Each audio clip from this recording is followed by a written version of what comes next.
दर्शकों कैसे हैं आप सब लोग। बहुत बहुत स्वागत है राहुल वर्मा ऑटो शो में। मैं हूं आप लोगों का प्यारा होस्ट राहुल और आप लोगों से एक छोटा सा सवाल पूछना चाहूँगा। वीडियो शुरू करने से पहले काफ़ी दिनों से मैं सोच रहा था ये वीडियो बनाऊं, लेकिन टाइम नहीं मिल पा रहा था as per the exams were going on. So आज थोड़ा फ्री हूँ तो आप लोगों के लिए वीडियो लेकर आ रहा हूँ। लेकिन आज जो मैं कंपैरिजन वीडियो करने वाला हूँ उसमें मतलब मूव ऑन करने से पहले एक सवाल मैं आप लोगों से छोटा सा पूछ लेता हूँ कि आप लोग ऐसी कौन सी एसयूवी खरीदना चाहेंगे अगर आपका बजट स्ट्रिक्ट हो, या फिर आप एक्सटेंड कर सकते हैं, कोई दिक्कत नहीं, या फिर आपको बजट की कोई टेंशन ही नहीं है।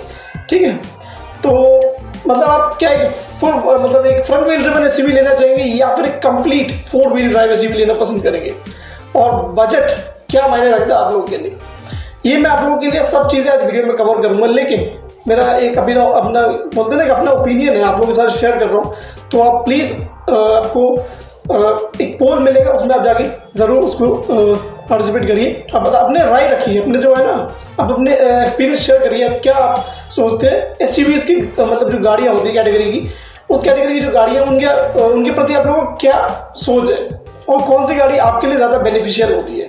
क्या आप हमेशा ही साल में यूज़ करते हो ऑफ रोड के फीचर, या इस वजह से आप 4 व्हील ड्राइव एसयूवी खरीदते, या फिर मैक्सिमम 1 से 2% साल में यूज़ करते हो और आधे टाइम आप सिटी कंडीशन में गाड़ी चलाते हो, तो उस हिसाब से आप लोग मुझे बताइए। तो पार्टिसिपेट जरूर करिएगा, इस पोल क्वेश्चन में आप लोगों को ऊपर दिख जाएगा। लेकिन सबसे बड़ी चीज़ आज मैं जो कंपेयर करने वाला हूँ, मतलब 2 गाड़ियों को कंपेयर करूँगा, वो एक ही ब्रांड की गाड़ी है, लेकिन उनका जो प्राइस डिस्ट्रीब्यूशन है बहुत अलग है, ज़मीन आसमान का फ़र्क है, और गाड़ियाँ भी ऑलमोस्ट अलग अलग है अपनी कैटेगरी से। लेकिन क्या इन दोनों में से कोई एक है जो आप लोगों के लिए सेटिस्फैक्टरी रिजल्ट शो करेगी, और कौन सी वो गाड़ी है जो आपको बेटर वैल्यू फॉर मनी लगेगी एज अ ओवरऑल पैकेज के रूप में। तो इसी टॉपिक को लेकर आज मैं आप लोगों के लिए लेकर आया हूँ। जैसे कि आप लोगों ने थंबनेल को देख ही लिया होगा और समझ गए होंगे, MG हेक्टर का comparison with its bigger sibling जो कि है द MG ग्लॉस्टर। जी हाँ, MG ग्लॉस्टर को हाल ही में ही हमने देखा कि वो इस साल लॉन्च कर दी गई है इन द इंडियन का मार्केट। अभी भी जो कोविड का माहौल बना हुआ है, कोविड के जो अभी पैंडेमिक की जो सिचुएशन है, उसके बीच में भी कंपनी ने इस गाड़ी को लॉन्च कर दिया, और इस गाड़ी की काफ़ी ज़्यादा तारीफ सुनने को मिली है, क्योंकि ये Fortuner Endeavour, Skoda Kodiaq, Honda CR-V उस वाली कैटेगरी में बैठती है, महिंद्रा अल्टीरो जिसमें आती है, ये सारी गाड़ियाँ मतलब जो 35 से 40 लाख वाली रेंज में उनमें ये गाड़ी आती है। तो चले देखते हैं कौन सी रहेगी बेटर, हेक्टर और ग्लॉस्टर। अब आप लोग इस वीडियो को पूरा देखिएगा।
देखिए दोनों गाड़ियों में डिफरेंसेस क्या है, साफ साफ और सिंपल शब्दों में पहले मैं बता देता हूँ आप लोगों को। ठीक है, शॉर्ट कंपैरिजन है, जल्दी समझा देता हूँ। डिफरेंसेस में आपको ये मिलेगा कि एक पूरा डिफरेंट प्लेटफॉर्म आपको देखने को मिलेगा जो कि हेक्टर से बिल्कुल अलग है इन ग्लॉस्टर। ओके, एक डिफरेंट डिजाइन लैंग्वेज, मतलब जिस तरीके का जो एमपीवी एंड एसयूवी के कॉम्बिनेशन के साथ हेक्टर को निकाला गया था, उससे बिल्कुल अलग एक बल्कि और एक थोड़ा ह्यूमंगस साइज का एक डिज़ाइन एक निकाला है। काफ़ी ज़्यादा बहुत स्ट्राइकिंग और बहुत ज़्यादा बड़ा, मतलब बिग और विशाल गाड़ी है। ग्लॉस्टर थोड़ी बड़ी भी है और साइज में बहुत ज़्यादा ह्यूमंगस होने के साथ साथ जो डिज़ाइन है, जो काफ़ी बोल्डनेस है, वो हेक्टर से थोड़ी ज़्यादा है। ठीक है, तो डिज़ाइन में भी बहुत ज़्यादा डिफरेंस है दोनों गाड़ियों के। और जो इंजन पावर एंड परफॉर्मेंस है उसमें भी ये दोनों गाड़ियाँ काफ़ी हद तक अलग अलग है। जहाँ पे हेक्टर में आपको 2 लीटर का ही इंजन आता है, वहीं पे ग्लॉस्टर में भी आप लोग को 2 लीटर का ही इंजन मिलेगा।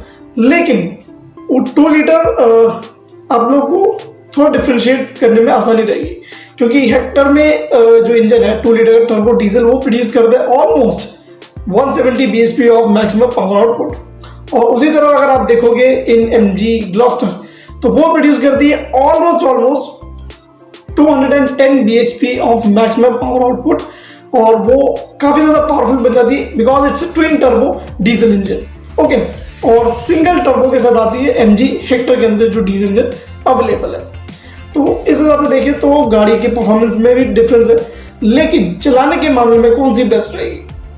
हेक्टर थोड़ी सी ज़्यादा बॉडी रोल कंटेन करती है, वहीं पे ग्लॉस्टर काफ़ी ज़्यादा सटल और ज़्यादा अच्छी ग्रिप के साथ आपको राइड एंड हैंडलिंग प्रोवाइड करेगी on the road in respect to the MG Hector.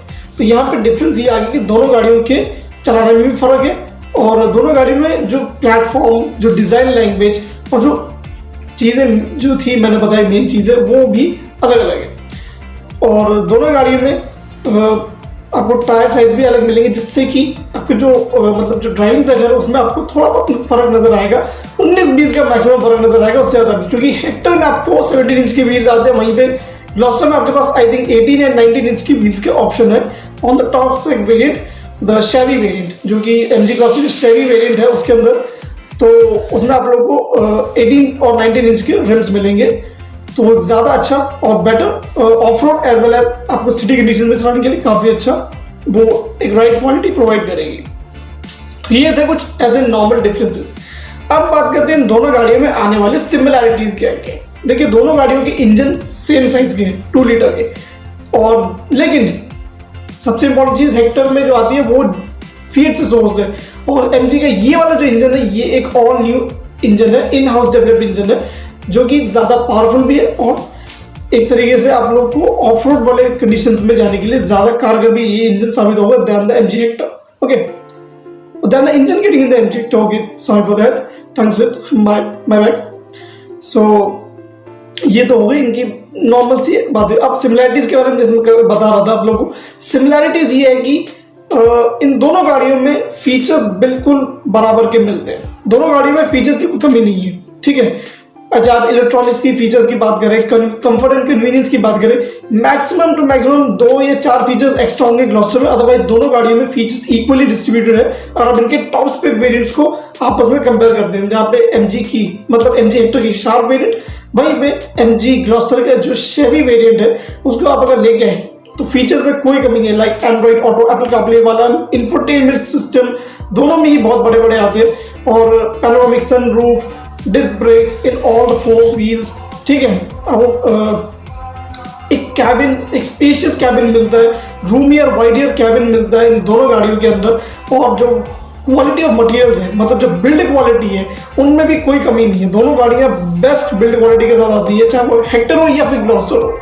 और इंटीरियर की अगर आप बात करोगे तो जो क्वालिटी है दोनों गाड़ियों में, चाहे वो हेक्टर हो या ग्लॉस्टर, आर सुप्रीमली क्राफ्टेड, क्योंकि दोनों के इंटीरियर्स की जो बिल्ड क्वालिटी है, जो प्लास्टिक मटेरियल है, सॉफ्ट टच मटेरियल है, काफ़ी हाई ग्रेड क्वालिटी की है, और लगता है कि आप एक प्रीमियम एसयूवी में बैठे हो और आपके पैसे कहीं वेस्ट नहीं होंगे, चाहे आप हेक्टर लें या फिर ग्लॉस्टर लेंगे, ठीक है। तो ये बात होगी इनकी। वैसे मतलब एक ओवरऑल मैं गाड़ी का अगर बता दूँ तो स्पेस के मामले में बात कर रहा था, स्पेस में दोनों गाड़ी अच्छी है, कैबिन हो चाहे बूट स्पेस हो, दोनों गाड़ी अच्छी है। और दोनों ही गाड़ियों में जैसे कि फीचर्स बता रहा था, इलेक्ट्रिक टेल गेट ओपनिंग है दोनों में, इलेक्ट्रॉनिक सेम टू सेम है, फीचर्स ज़्यादा कुछ चेंज नहीं है। दोनों ही गाड़ियाँ कनेक्टेड कार्स में आती है। एमजी हेक्टर ने ये प्रथा शुरू कर दी इंडिया में कनेक्टेड एसयूवीज का, और अब वो बाकी ज़्यादातर गाड़ियों में आपको देखने को मिलेंगे, मतलब छोटी छोटी गाड़ियों में देखने को मिलेंगे, लाइक फॉर वेन्यू हो गया और नेक्सॉन हो गए, और भी नई नई गाड़ियाँ हैं जो आ रही है, किया सोनेट होगी, किया सेट होगी, सब कनेक्टेड गाड़ी है, क्रेटा होगी। तो यहाँ पे ग्लॉस्टर भी कनेक्टेड एसयूवीज की कैटेगरी में आती है and the first in this segment है, क्योंकि फॉर्च्यूनर नहीं है कनेक्टेड, एंडेवर कनेक्टेड नहीं है, ना ही स्कोडा कोडियाक है, ना ही महिंद्रा अल्टियोस है, कोई नहीं है कनेक्टेड कार। सिर्फ ग्लॉस्टर ही एक ऐसी गाड़ी है इस सेगमेंट में, मतलब जो हायर सेगमेंट की गाड़ी है वहाँ पे ग्लॉस्टर बाजी मार जाएगी, ठीक है। तो ये था इन दोनों गाड़ियों के बारे में एक कंप्लीट ओवरऑल डिटेल, ठीक है। मतलब डिफरेंसेस एंड सिमिलरिटी दोनों गाड़ियों के बारे में बता दी मैंने। अब मैं बात करता हूँ इन दोनों गाड़ियों के वेरिएंट्स। दोनों ही गाड़ियों में आपके पास हेक्टर में 4 वेरिएंट्स में गाड़ी बटी हुई है, वहीं पे ग्लॉस्टर में आते हैं टोटल 5 वेरिएंट्स, ओके। वहाँ पे एक जैसे कि शार्प आता था टॉप मॉडल हेक्टर में, यहाँ पे एक्स्ट्रा एक है शेवी वेरिएंट, जो कि मैं बात कर रहा हूँ कंटिन्यूसली बार बार इस गाड़ी के बारे में, इस वेरिएंट के बारे में पर्टिकुलरली। तो देखा जाए तो ये जो शेवी वेरिएंट है ये 6 सीटर कन्फिगरेशन के साथ आती है, मतलब जो बेस वेरिएंट जितने हैं उनके शार्प, स्टाइल, सुपर, स्मार्ट, ये वाले इनमें 7 सीटर भी अवेलेबल है, ओके। और जो हेक्टर है वहाँ पे आपको हेक्टर में जो रेगुलर 5 सीटर है वो आपको मिलेगी इन शार्प, और जो आपको हेक्टर प्लस आती है उसमें आपको 6 सीटर वेरिएंट मिलेगा। तो देखा जाए तो ये भी एक सिमिलैरिटी है, जो ग्लॉस्टर का टॉप मॉडल है वो भी 6 सीटर है, और एमजी का हेक्टर प्लस जो है वो भी 6 सीटर वेरिएंट है, कैप्टन सीट्स आप लोगों को वो प्रोवाइड कर रही है। तो देखा जाए तो गाड़ी दोनों बहुत बढ़िया है। देखा जाए तो एक तरीके से वैल्यू फॉर मनी जो पैकेज है, in my opinion I would definitely go with the MG Hector, okay. वो थोड़ी महंगी जाती है, और आपके पास अगर बजट ज़्यादा है और बजट एक्सटेंड भी कर सकते हो और आराम से, then you should consider MG Gloster in any other situation, okay. अगर मैं बात करूं प्राइसिंग, तो मोस्ट इंपॉर्टेंट पॉइंट जो कि आता है किसी भी गाड़ी खरीदने से पहले, सबसे इंपॉर्टेंट, अरे भैया ये हो गया वो हो गया, प्राइसिंग तो जान लो भैया। प्राइसिंग जाने बगैर कोई चीज़ मत लीजिए, क्योंकि पैसा है, वन टाइम इन्वेस्टमेंट करोगे, लेकिन आपको उस ब्रांड पे भरोसा भी होना चाहिए, और ब्रांड आपको 5 से 7 साल के यूजेज के बाद क्या वो चीज़ वापस करेगी नहीं करेगी। भाई सब फॉर्च्यूनर जैसी नहीं है सब एंडेवर जैसी नहीं है, ठीक है, जो आपको वापस करेगी, ना ही एक्सयूवी पेट्रोल की तरह है। तो देख के लेना, सोच समझ के लेना होता है। तो यार मैं प्राइसिंग बता दूं, एमजी हेक्टर की प्राइसिंग रहेगी समहाउ अराउंड 13.75 लाख से लेकर ये जाती है 22 लाख रुपए कहीं ना कहीं ऑन रोड दिल्ली, ठीक है। एक शोरूम प्राइसिंग 12 लाख तक शुरू हो जाती है एमजी हेक्टर की, जाते जाते 22 लाख तक जाती है, ऑलमोस्ट 10 लाख, क्योंकि BS6 हो चुकी है। BS6 गाड़ियाँ हैं तो सारी महंगी वैसे भी आपको मिलेगी, और पेट्रोल से डीजल में अगर आप शिफ्ट करोगे तो यहाँ पे आपको 1.25 से 1.5 लाख रुपए का डिफरेंस आपको देखने को मिलेगा, या मैक्सिमम 1.25 लाख का डिफरेंस आएगा पेट्रोल टू डीजल अगर आप शिफ्ट करते हैं तो। और एमजी ग्लॉस्टर वैसे भी डीजल इंजन में ही आती है, there is no petrol engine option available in Gloster unless and until you are having Hector petrol and Hector diesel, okay. तो यहाँ पे थोड़ी महंगी हो जाती है ग्लॉस्टर, क्योंकि ग्लॉस्टर की जो ओवरऑल प्राइसिंग है, टॉप मॉडल जो जाती है वो almost 35 to 36 lakh on road Delhi जाती है, शुरू होते कहीं ना कहीं 26-27 लाख से जाते जाते 35-36 लाख जाती है ऑन रोड दिल्ली। अब ये थोड़ी कम है than the Fortuner and the Endeavour, लेकिन फिर भी महंगी तो है। और एक बार अगर आप गाड़ी लेंगे तो आपको बहुत सोच समझ के डिसीजन लेना होगा कि it's not Fortuner, it's not Toyota, it's MG. और एमजी अभी नई मार्केट है, मतलब नई ब्रांड है अभी इंडियन कार मार्केट में, सोच समझ के खर्च करना ज़रूरी है। इस वजह से मैं अपनी तरफ से रेकमेंड करता हूँ कि आप एमजी हेक्टर की तरफ जाइए, बजाय इसके कि आप एमजी ग्लॉस्टर की तरफ जाए ऑन द वेरी फर्स्ट। अगर आप एक कार बायर अगर आप हैं तो, फर्स्ट कार बायर अगर है तो, या अगर बहुत सारी चला चुके हैं तो ठीक है, अगर आपका पैसा भी गूगल तो कोई दिक्कत नहीं, लेकिन थोड़ा सोच समझ के डिसीजन लीजिएगा। और इस वीडियो को देखने के बाद आप लोग के सारे डाउट्स जरूर क्लियर होंगे। तो जितनी भी बातें थी इन दोनों गाड़ियों को लेकर सब चीज़ मैं आप लोगों के साथ शेयर कर दी है। अब देखिए एमजी हेक्टर ने तो अपना जो है रिलायबिलिटी प्रूव कर दी है इंडियन मार्केट में, लेकिन ग्लॉस्टर की जो रिलायबिलिटी है, उसकी ओवरऑल जो मतलब ड्राइविंग डायनेमिक्स वगैरह अभी तक सिर्फ ऑफरोडिंग टेस्ट हुए इस गाड़ी के साथ ज़्यादा, और हाईवे टेस्ट हुए, और वहाँ देखें कि गाड़ी बहुत अच्छी है, लेकिन रिलायबल कितनी है, क्योंकि हेक्टर तो गाड़ी अच्छी है, मतलब वो गाड़ी तो अच्छी निकली, लेकिन ये अभी कुछ कह नहीं सकते, जस्ट फिंगर्स क्रॉस्ड, और वेट करते हैं इस गाड़ी की ओवरऑल एक फुल रिव्यू के लिए। मतलब इस गाड़ी का अभी तक जो लॉन्ग टर्म रिपोर्ट होगा ना, उसके बेसिस हम लोग बता पाएंगे गाड़ी कितनी ज़्यादा आप लोगों को फायदेमंद रहेगी at a price range of 35 to 36 lakh rupees on road daily. तो आज के लिए बस इतना ही। आप लोगों के जितने भी डाउट्स थे आई होप सब क्लियर हो गए हो।